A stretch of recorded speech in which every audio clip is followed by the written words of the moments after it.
talked about step growth polymers last time, where we continually add more or less the same compound or the same monomer on the end of the chain at each step. Now we'll talk about condensation polymers. And condensation polymers is a pretty fine distinction. We usually think about two different functional groups coming together and a small molecule is lost. Generally water or an alcohol, but it could be HCl. Also, generally, when we talk about step growth polymers, we're usually talking about making carbon-carbon bonds from alkenes.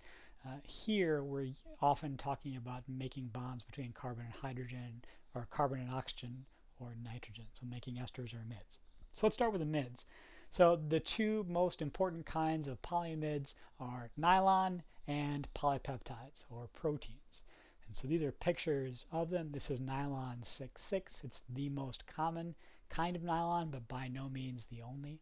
It's called 6,6 because it's made from a dicarboxylic acid with 6 carbons and an amine, a diamine with 6 carbons. So nylon 6,6. And over here we have polypeptides, right? So this is a tripeptide. The similarity is that they are held together by amide linkages. And both of them can be very strong materials due to hydrogen bonding. So we've already talked about how polypeptides can sort of stack on each other and make some pretty strong hydrogen bonds. And the same is true for nylon and other synthetic polyamides, right? So I can imagine a long chain of this being very strong. And again, nylon is one of the stronger plastics that we use, right? Nylon ropes are very strong. In terms of complexity, there's a big difference, right? So in nylon, as I said, we've got two monomers bringing together, one diacid, one diamide. Sometimes we only have one monomer, where it has the acid and the amine in the same molecule. Obviously, there are 20 different amino acids. For this, we need harsh synthetic conditions. So often we need very, very high temperatures, or I need to make an acid chloride, which is a really kind of nasty corrosive compound. If I'm making a polypeptide, everything happens in water at physiological temperature, 37 Celsius. So a lot easier. This is a very simple molecule. It just keeps repeating. And obviously, polypeptides are very complex because I need to get those 20 amino acids arranged just so. So there are a lot of superficial commonalities between nylon and polypeptides. But in terms of complexity, peptides blow nylon way out of the water. Again, nylons are very, very strong materials. They're strong because it's hard to break any bonds in that chain. So both the carbon-carbon bonds and the amide CN bonds are very strong. We've talked about how stable amides are in the past. So that's contributing stability. But also, our chains are held to each other by hydrogen bonds. So our chains are having a hard time sliding past each other because all these hydrogen bonds are holding them chain to chain. Okay, so nylons are pretty high melting, but what if I wanted something even stronger and even more high melting, an even more rugged material? If I wanted that, what I would need to do is to design a polymer, a polyamide, where I had less flexibility in my chain, right? So these are, these C6 units, they're going to give it a little bit of flexibility. So I want to sacrifice that flexibility and put something rigid in there. If I have a rigid piece there, now it's going to be more or less stuck linear, and so it's going to stack even better. And so, put your designer cap on, right?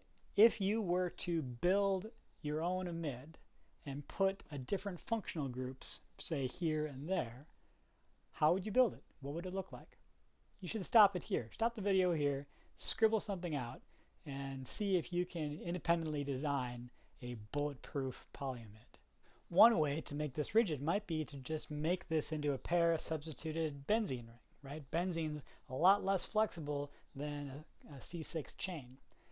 So if I take this aromatic diacid chloride and this aromatic diamine, they come together to form this. That is Kevlar, right? Again, it is really, really strong. It's literally bulletproof. You can make a bridge cable out of it. It melts at over 500 degrees Celsius.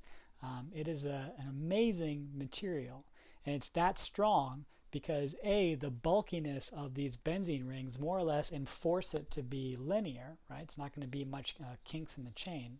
And B, we've got these hydrogen bonds at regular positions. So there's many, many hydrogen bonds and this really, really long, really linear chain that's holding it. So this is why this is an amazingly strong material. From an engineering perspective, it's actually a little bit too strong because it's hard to melt down. You really can't dissolve it in much. It's hard to spin into fibers. But those are engineering concerns. The scientists like it a lot. Another important class of condensation polymers are polyesters, which, as the name implies, are compounds in which there are ester linkages holding them together.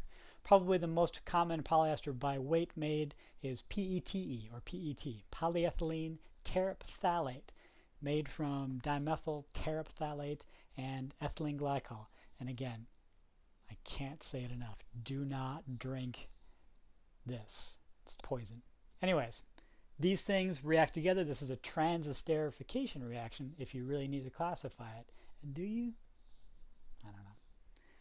So, what can we say about PET? Again, this is a human engineered material and it's engineered for a purpose. If you think about what we need from a soda bottle, we need it to be kind of strong, right? I want to be able to throw a bottle at somebody and not have it shatter.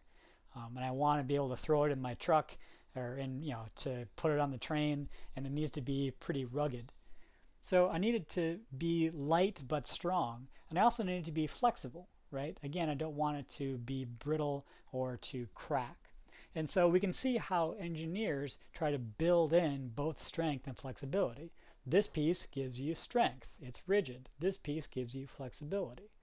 Right? And we'll see that as we go forward in the more designed polymer materials, right? We're going to put in rigid pieces when we need strength, and we're going to put in alkyl pieces when we need flexibility.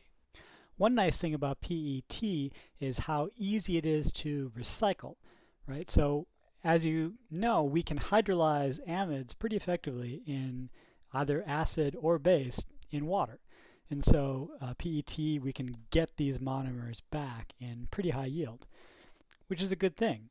So we can take those soda bottles and water bottles and get the materials back at least.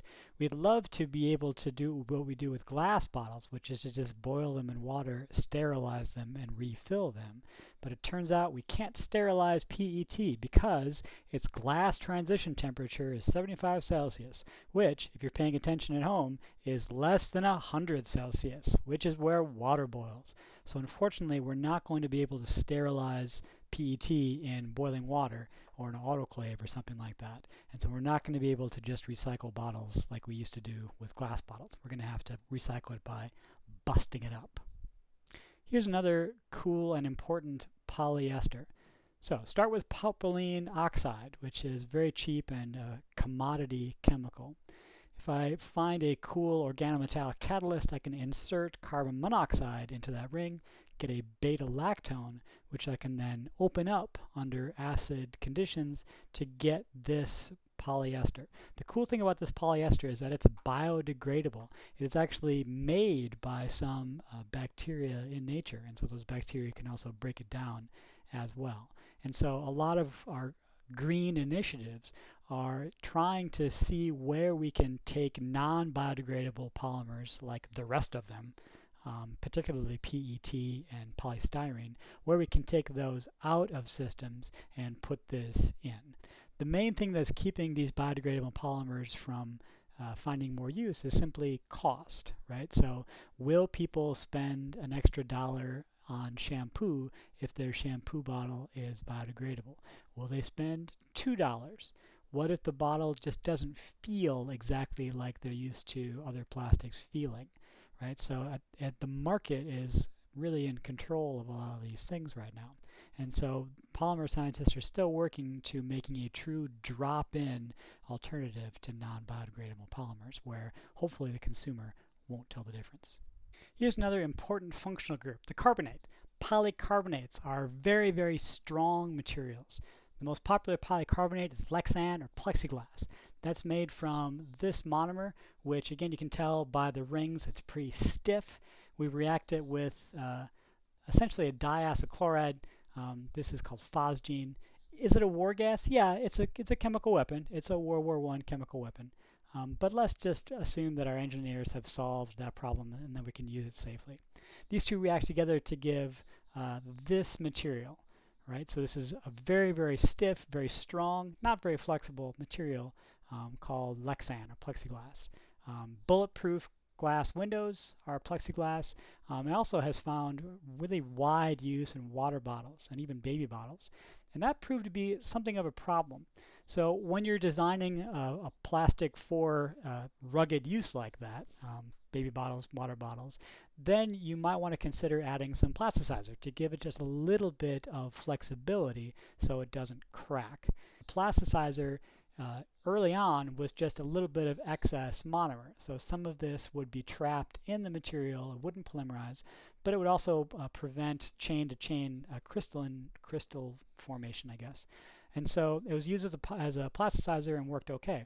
The problem is that this compound leaches out of the plastic eventually, right? Especially if there's lots of water in and out of it, especially if we boil the water. Boiling water is pretty efficient at leaching out plasticizer from stuff. Okay, and so what's the problem? Well, this has a name. It's bisphenol A. You may have heard of BPA. There is some evidence that it is an endocrine disruptor, and it's going to have deleterious effects to the endocrine system, particularly on developing endocrine systems like in babies.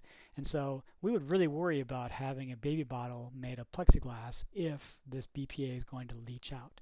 And so now when you see baby bottles and other water bottles usually stamped BPA free, that means that they don't use this as a monomer anymore, or they might use it as a monomer, they don't use it as a plasticizer, and they use some other safer plasticizer to get the flexibility that you need. What that is, I couldn't tell you. But again, chemists are not always the bad guy here. Sometimes, we do cause these problems by creating a glass substitute, right? I will put forward that glass is also a pretty dangerous thing to make a baby bottle of for different reasons. But here, it is on chemists to fix those problems that we do cause. And so trying to engineer much better, much safer plasticizers is an important job. Finally, polyurethane foams. If you've used polyurethane, you know that it is pretty stiff and pretty flexible. Often you make the polyurethane foam yourself with two different reagents that you mix. Generally those reagents are going to be some alcohol and some isocyanate. So this NCO double bond, the carbon in the middle is pretty electron poor and it's attacked by some alcohol to make this carbon-oxygen bond here. So this is your typical polyurethane foam. Once again, we can see the hand of the designer. We've got strength given us by this rigid benzene ring and strength given us by strong intermolecular forces, strong chain-to-chain attraction. But we're also building in some flexibility with this flexible alkane unit here. Now, let's take that design and go crazy. This is a monomer. All right, this has been designed to within an inch of its life. We've got a 40 piece sort of sub-monomer here, 40 of these ethylene glycol units first, and then we go into the rest of this stuff where you can see rigidity, rigidity, rigidity, and also lots and lots of hydrogen bond donating. You only do this if you need something that's going to be really, really flexible, but also really, really strong, right? So this is not something that's on the space shuttle. This is something that's in your drawer. This is spandex, right? The next time you wear spandex, this is what you're putting on, something that's been really, really intensely designed, sort of functional group by functional group, to be very, very flexible, but also strong enough that it really resists wearing and tearing, right? Batman knows what's up, right? He understands what a polymer needs to be both strong and flexible.